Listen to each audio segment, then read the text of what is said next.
Masechet Baba Batra, on va étudier Bezrat Hashem le Daf Kuf Yud Dalet.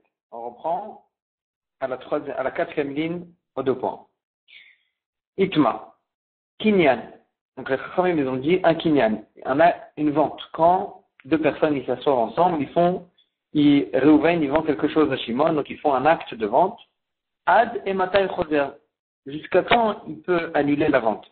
C'est-à-dire, Chachamim ils ont dit, des fois, Reuven, il vend quelque chose à Shimon, donc ils s'assoient ensemble, il lui vend, ils font l'acte de vente, mais quand il lui vend, il veut quand même donner des conditions, il n'a pas encore terminé finalement complètement la vente, il veut se garder la possibilité d'annuler quand même. Maintenant, jusqu'à quand il peut annuler la vente? Rabba, il dit, tant qu'ils sont ainsi ensemble, installés à l'endroit où ils ont fait cette vente-là, alors là, il peut dire, attends, ça marche pas, il y a les conditions, elles sont pas bonnes, et je veux annuler la vente. Rav Yosef, il dit non. Tant qu'ils sont en train de parler encore de cette vente, c'est qu'à ce moment-là qu'il peut annuler encore la vente. Ils sont déjà passés à un autre sujet, même s'ils sont encore installés ensemble, déjà, il ne peut plus annuler la vente. Donc ça, c'est la marquette entre Rabba et Rav Yosef. Amar Rav Yosef, il dit que Vatid dit, mais c'est plus logique ce que moi j'ai dit, qu'il peut annuler la vente que s'ils sont en train de parler encore au sujet de la vente. Pourquoi? De Amar Rav Yehuda, parce qu'il y a un alacha qui a dit Rav Yehuda.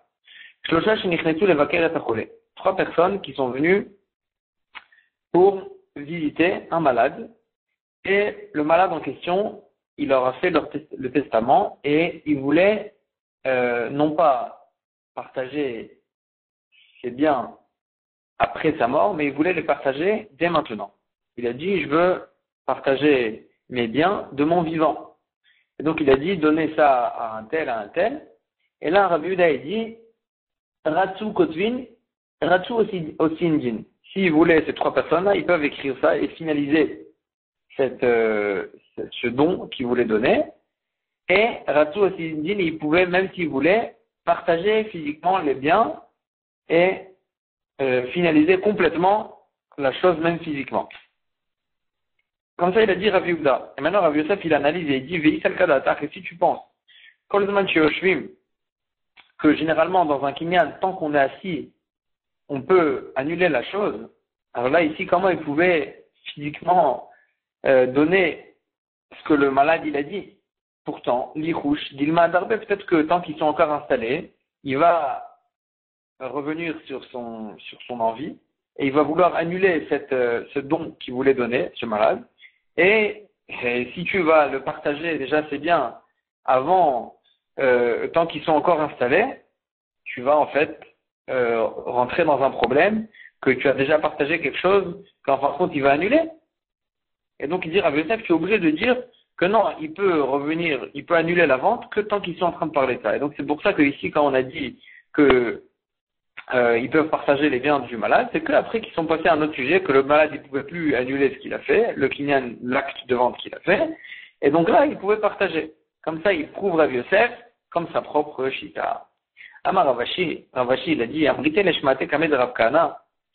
J'ai dit cette sugia qu'on vient de voir devant Rav Kahana, et je lui ai dit où le Rav Yosef minicha. Est-ce que d'après Rav Yosef c'est lui compréhensible? L'histoire du malade. Véli rouge, pourtant on n'a qu'à craindre. Comment tu peux te permettre de partager? C'est bien, hein. Véli rouge, dis-le d'Arbe. Peut-être que même après Rav Yosef, tu as qu'à craindre qu'il va vouloir annuler ce don et il va pas vouloir partager en fin de compte ces biens-là. Et la maït lechalememar. Qu'est-ce que tu peux dire pour répondre à cette question? Des silicours, mais il y en a, qu'ils ont changé de sujet. Et donc c'est pour ça que d'après Rav Yosef, il ne peut plus déjà annuler ce kinyan, il ne peut plus déjà annuler cet acte de vente. Et donc c'est pour ça qu'ils peuvent partager déjà ceux qui ont fait le kinyan avec le malade. Et donc de toute façon, même d'après Rav Yosef, je suis obligé de dire qu'on parle d'un cas où ils ont déjà changé de sujet. Alors là, si c'est comme ça, alors là même d'après Rabba, Achinami, des kamo, Vadar Yativou. D'après Rabba aussi, tu peux dire qu'ils se sont déjà levés, ils sont plus installés à l'endroit où ils ont fait cette vente-là. Et donc, d'après Rabat aussi, il ne peut plus déjà annuler la vente, et c'est pour ça que tu peux le partager. Mais alternativement, c'est qu'après qu'ils se sont rassis au même endroit, et donc la vente, elle ne peut plus être annulée, et donc c'est pour ça qu'ils peuvent le partager. Et donc, il dit, la même réponse que tu me réponds sur Rav Yosef, tu peux me répondre pour Rabat, et donc tu ne peux pas me prouver de là-bas comme Rav Yosef et pas comme Rabat.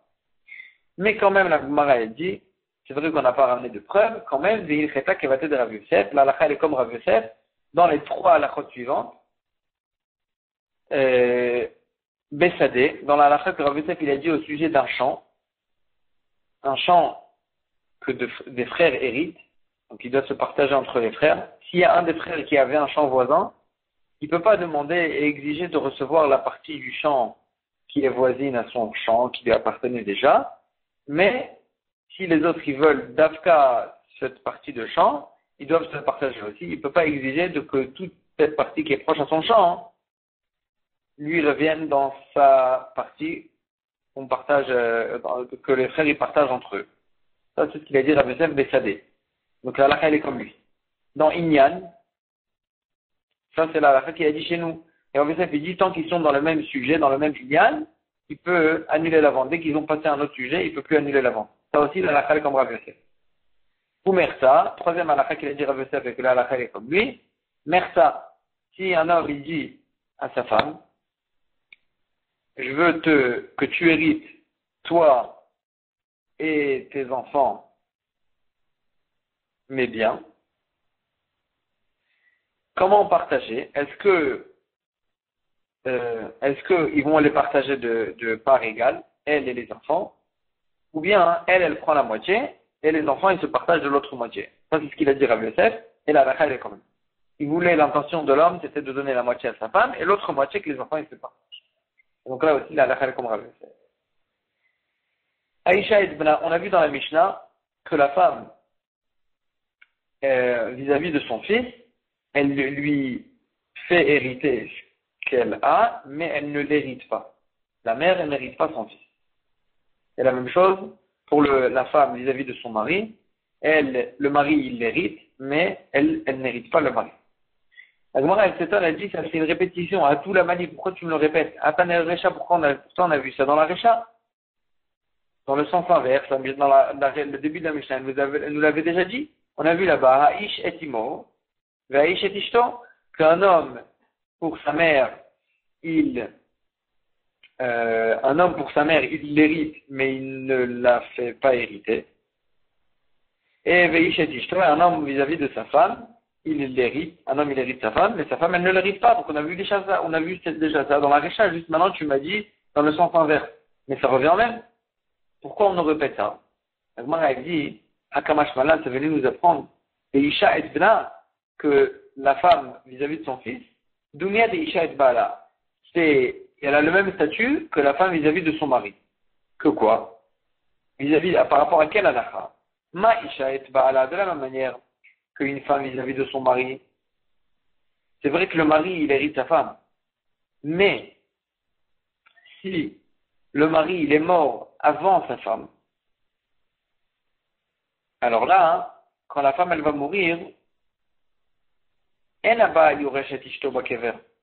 le mari, il n'hérite pas sa femme quand il est dans la tombe. Et l'héritage de sa femme, elle ne va pas aller chez les fils du mari. L'héritage de la femme, elle va aller chez les enfants de la femme. Et donc le parallèle, la même chose, on apprend ici que la même chose, c'est pour la femme vis-à-vis de son fils. Que si le fils il est mort avant sa mère, alors là, c'est vrai que généralement le fils il hérite sa mère, mais s'il est mort avant sa mère, est-ce que le fils il va hériter sa mère dans la tombe pour faire passer pour faire passer l'héritage à ses frères, donc du côté de son père? Ça c'est non. Il ne va pas hériter dans le kever, dans la tombe. On va faire passer l'héritage aux enfants de la femme. Et ça ne va pas passer aux enfants du mari à cause du fait qu'on va faire passer l'héritage par cet enfant, par ce fils, dans la tombe. Et donc, on apprend ce parallèle entre le mari et le fils, de la même manière que le mari, il n'hérite pas sa femme. Il n'hérite pas sa femme quand il est mort avant sa femme. Et on ne va pas dire qu'il l'hérite dans la tombe et que, quand sa femme elle va mourir, voilà, il va l'hériter entre guillemets, et ça va passer directement chez ses héritiers à lui. Non, on ne dit pas ça. La même chose aussi, on ne dira pas chez le fils vis-à-vis de sa mère. C'est vrai que le fils, il hérite sa mère, mais quand il est mort avant sa mère, on va pas dire qu'il l'hérite entre guillemets dans la tombe pour faire passer l'héritage à ses frères du côté de son père. Non, c'est pas à ses héritiers à lui. Non, il va pas le faire passer l'héritage de son côté. Si le fils il est mort avant sa mère, alors là, la mère, son héritage va passer à ses enfants à elle, ou bien à ses frères à elle, ses héritiers à elle en fait. Donc c'est ça qu'on apprend de ce parallèle entre le mari et le fils vis-à-vis de sa mère. Amar Rabbi Yochanan, Mishum Rabbi Yehuda, Ben Rabbi Shimon. Il a dit Rabbi Yochanan, on nom de Rabbi Yehuda, le fils de Rabbi Shimon. Var Torah, Mina Torah, Ha'av yoresh et bno, ve'isha yoresh et bna. Mina Torah, le père, comme ce que le père hérite son fils, la mère aussi, elle hérite son fils. Donc nous on a dit que la mère n'hérite pas son fils. Mais lui il dit que Mina Torah, elle hérite son fils. Chez Nehemar, comme ce que le Passouk il dit, Matot. Le Passouk il nous dit que toute fille, elle hérite Mimatot Bnei Israël, des familles de Bnei Israël. Et ça, ces familles, ça se rapporte et sur la famille du côté du père et sur la famille du côté de la mère. Alors la Gemara a dit, attends, tu m'as fait ici une juxtaposition entre la famille du côté du père et la famille du côté de la mère. Makish Mate Aem, les Mate Aav. Ici, il y a une juxtaposition entre la famille du côté de la mère et la famille du côté du père. Mam Mate Aav. De la même manière que la famille du père, Av, Yoresh et Bno, le père, il hérite son fils. Du côté du père, le père, il hérite son fils. Ça, c'est évident. Af Mate Aem, aussi du côté de la mère, la famille du côté de la mère, Isha Yoresh et Bna. La femme aussi, la mère aussi, elle hérite son fils. Et donc, il est dit, on apprend ça dans le Passouk, que comme ce que le père hérite son fils, la mère aussi, elle hérite son fils. Et ça, c'est ce qu'il apprend du Passouk. La Gemara va objecter sur ça, on va laisser ça pour le DAF d'après.